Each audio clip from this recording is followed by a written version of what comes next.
Assalamualaikum warahmatullahi wabarakatuh. Jumpa kembali dalam Tantangan Literasi Leksam Bedas tahun 2023 bersama saya Lana Inggita Putri dari SD Negeri Wate 1, Kecamatan Katapang, Kabupaten Bandung.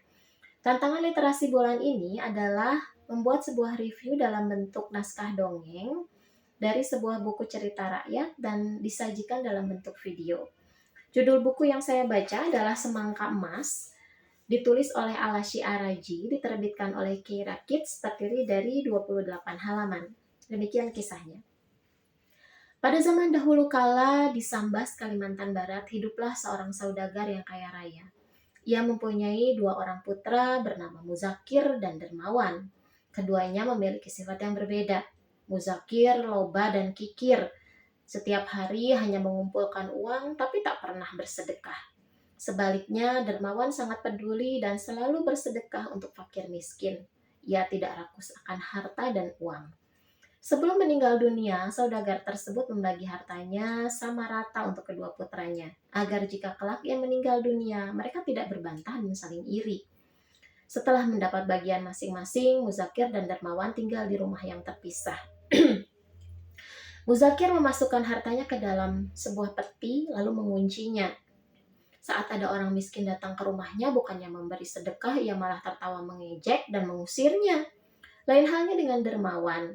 Ia selalu menyambut fakir miskin yang datang ke rumahnya dengan senang hati dan ramah. Bahkan ia menjamu dan memberi mereka uang. Lama-kelamaan, harta dan uang Dermawan habis, sehingga ia tidak sanggup lagi menutupi biaya pemeliharaan rumahnya yang besar. Akhirnya, ia pindah ke rumah yang lebih kecil dan bekerja untuk membiayai hidupnya. Gajinya tidak seberapa, tapi ia tetap bersyukur. Muzakir tertawa terbahak-bahak mendengar kabar sang adik yang dianggapnya bodoh, tapi Dermawan tidak menghiraukannya. Suatu hari Dermawan duduk-duduk di pekarangan rumahnya.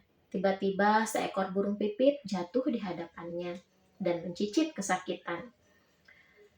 Diangkat dan diperiksanya burung itu. Ternyata sayapnya patah. "Biar ku coba mengobatimu ya," ucap Dermawan. Ia membalut sayap burung tersebut dan memberinya makan. Beberapa hari kemudian, sang pipit sembuh dan pergi terbang menjauh. Keesokan harinya, burung itu kembali dengan sebutir biji di paruhnya. Dermawan dengan senang hati menerima biji tersebut dan menanamnya di belakang rumah. Biji itu tumbuh menjadi pohon semangka dan menghasilkan satu buah semangka yang luar biasa besarnya. Setelah masak, Dermawan memetik buah itu dan membelahnya dengan pisau. Betapa terkejutnya Dermawan, ternyata buah semangkanya berisi emas urai murni. Ia berterima kasih pada burung pipit yang hari itu mengunjunginya. Dermawan membeli rumah yang bagus dengan emas yang didapatkannya. Orang miskin kembali datang ke rumahnya, tetapi tidak membuatnya kembali jatuh miskin, karena uangnya amat banyak dan hasil kebunnya melimpah ruah. Keberhasilan Dermawan terdengar oleh sang abang, Muzakir, yang membuatnya iri. Ia pergi ke rumah sang adik untuk mencari tahu kisah sebenarnya dari Dermawan. Muzakir langsung memerintahkan orang suruhannya untuk mencari burung dengan kaki atau sayap yang patah, namun tidak berhasil. Lalu ia mendapat ide, diperintahkannya anak buahnya untuk menangkap burung dengan sumpit. Tentu saja sayap burung itu patah. Ia kemudian berpura-pura kasihan dan merawat burung tersebut. Setelah beberapa hari, burung itu sembuh dan terbang menjauh. Tak lama burung itu kembali dan memberi Muzakir sebutir biji. Ia sangat gembira dan berharap dirinya bisa cepat kaya raya. Biji pemberian burung ditanam Muzakir di tempat terbaik di kebunnya. Tumbuhlah sebuah pohon semangka dengan buah yang jauh lebih besar dari semangka milik Dermawan. Setelah dipanen, Muzakir membelah semangkanya dengan parang. Baru saja buah itu terbelah, tiba-tiba menyembur dari dalamnya lumpur hitam bercampur kotoran ke muka Muzakir. Baunya busuk seperti bangkai. Pakaian Muzakir dan permadani di ruangan itu tidak luput dari siraman lumpur dan kotoran yang seperti bubur itu.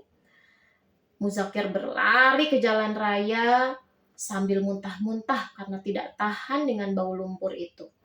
Orang yang melihatnya dan mencium bau yang busuk itu tertawa terbahak-bahak sambil bertepuk tangan. Muzakir menjadi malu ditertawakan oleh orang-orang di sekitarnya. Demikian ceritanya. Maka dari itu, pesan moral dari cerita ini adalah kita sebagai manusia harus menjadi manusia yang baik hati, senang membantu orang lain, terutama mereka yang membutuhkan. Jangan jadi orang kikir, jangan jadi orang sombong, karena segala hal yang kita lakukan akan mendapatkan balasan yang setimpal dari Tuhan Yang Maha Esa. Demikian review dari saya.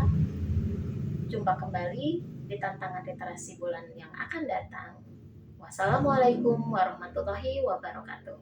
Salam literasi.